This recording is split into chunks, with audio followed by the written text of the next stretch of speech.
we are going to study the history of the administration police. Administration Police Service is part of the National Police Service.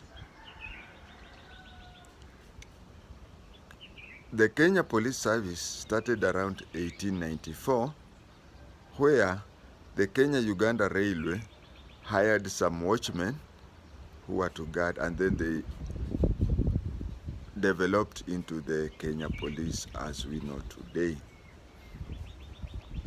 The AP, at the turn of the century, that is 1900, the British started ruling through African chiefs, and each tribe had at most 6 chiefs. Under the chiefs were, and chiefs were heredic. The chief dies, his son takes over. But under them, there were people who were called headmen. My grandfather, whom I was named after, KHWATENGE, was headman 1.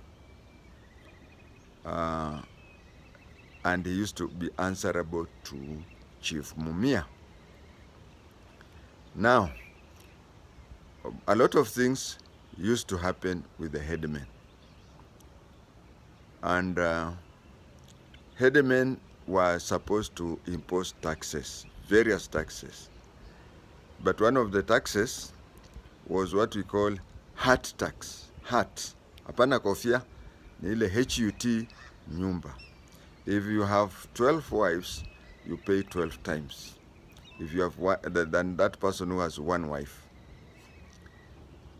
Now for Elikuru, as Luceno used to say, and Madam the Elikuru died this week. I don't want to observe the minute silent because Dakula Bandolizako. She also sang the song Mkangala. So the Elikuru could come, the headman, collect a lot of cows, whatever. Those things, if you listen to the song Elikuru, you'll understand what we went through. But then the Elikuru used to find, the headman that is, used to find hard to implement that.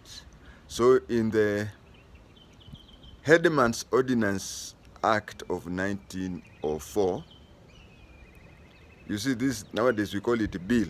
The bill becomes a law. But those days, colonial times, a bill used to be called ordinance.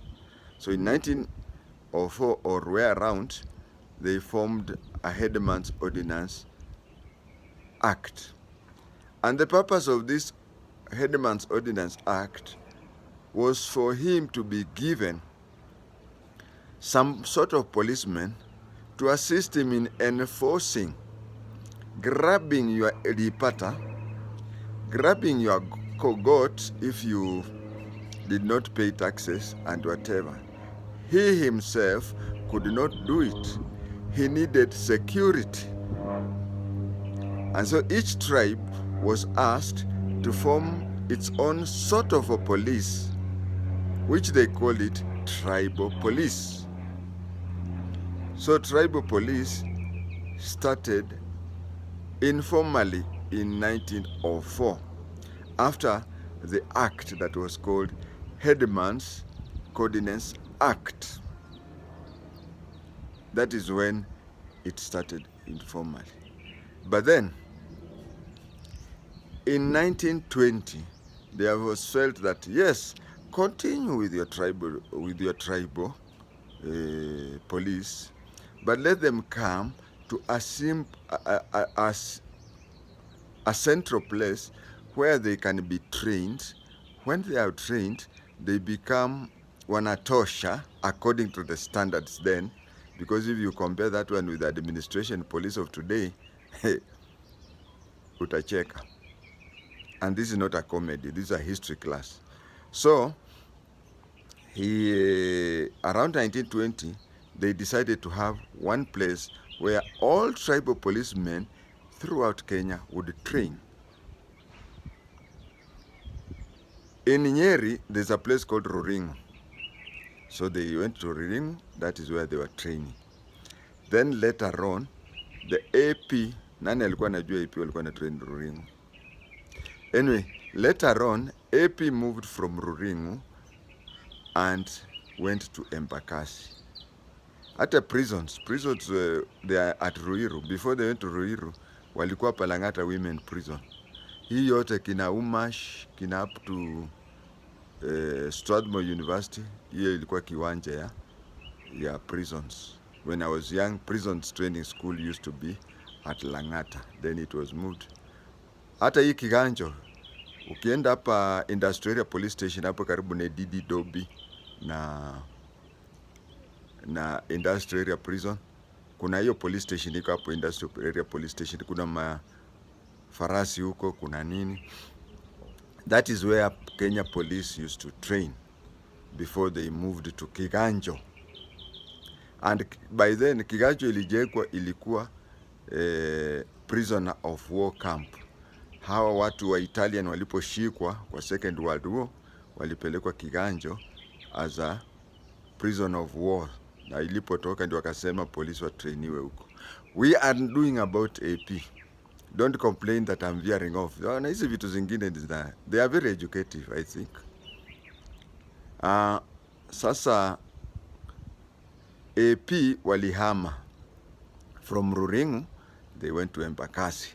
Then the kiwanja ya Ruringu ikakuwa handed over to Kenya Police, ndio hiyo inaitwa Ruringu Provincial Training Center, PTC.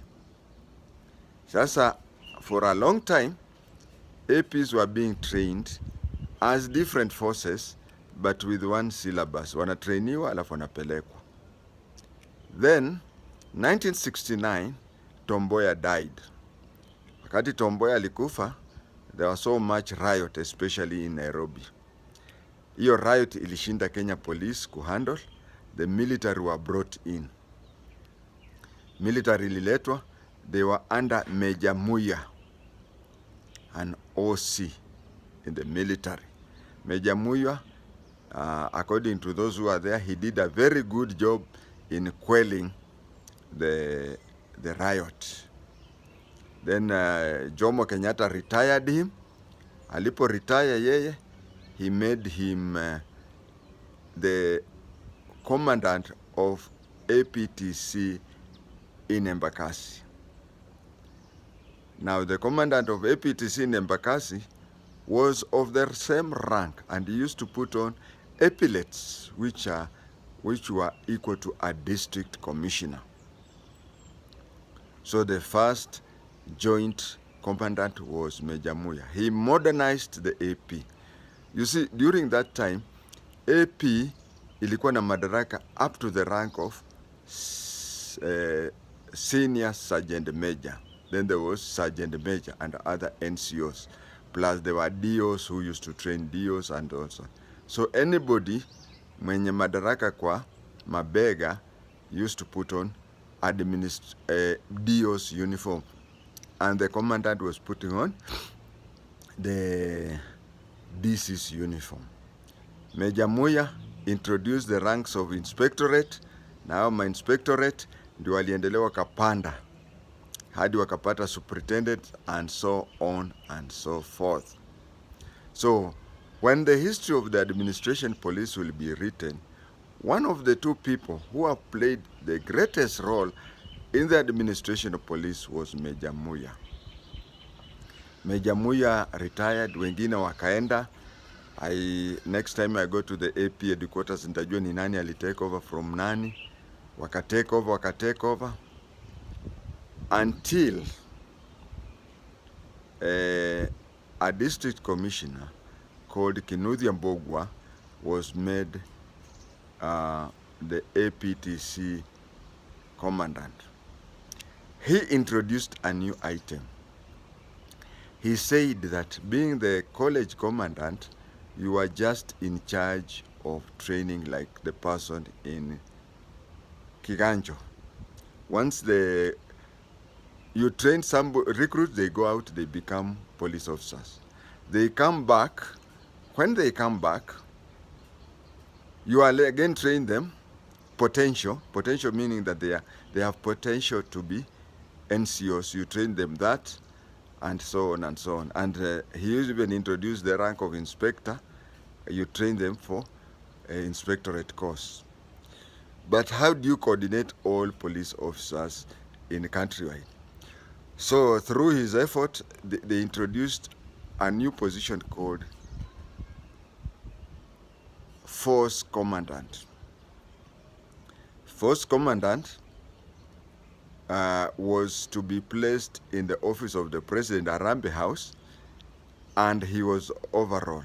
He could transfer people left and right, and it was at that point that APs ceased being police officers in their district of origin.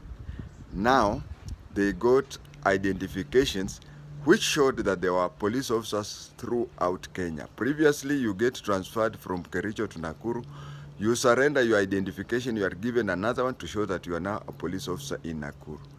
And if you are a police officer in a certain district and you move out of that district and go to another district, you cease being a police officer. Even if you arrest anybody, you do it as a civilian. But Mbogwa, who later became the governor of Nakuru, modernized it with equipment, with so many, and even the number of APs increased a lot. Under him, he was the force commandant.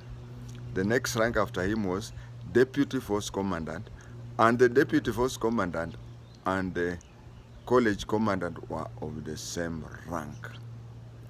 They continued that way until 2010, when we had a new constitution which put the AP into the National Police Service. If I had my way, they should cease being called administration police, because it means that they are police who are doing the work of administration. And you see, administration is there, delinked from the AP. As I finish off, I want to joke with you. I was asking a certain chief, na sasa nyinyi AP waliende ilikuwaje? They said, I have to go just like you. If you have a problem and you want an AP to come and solve a problem in your place, you go to the officer in charge and ask for an AP. The same with me. If I want an AP to assist me in any job, naenda naomba tu kama wewe.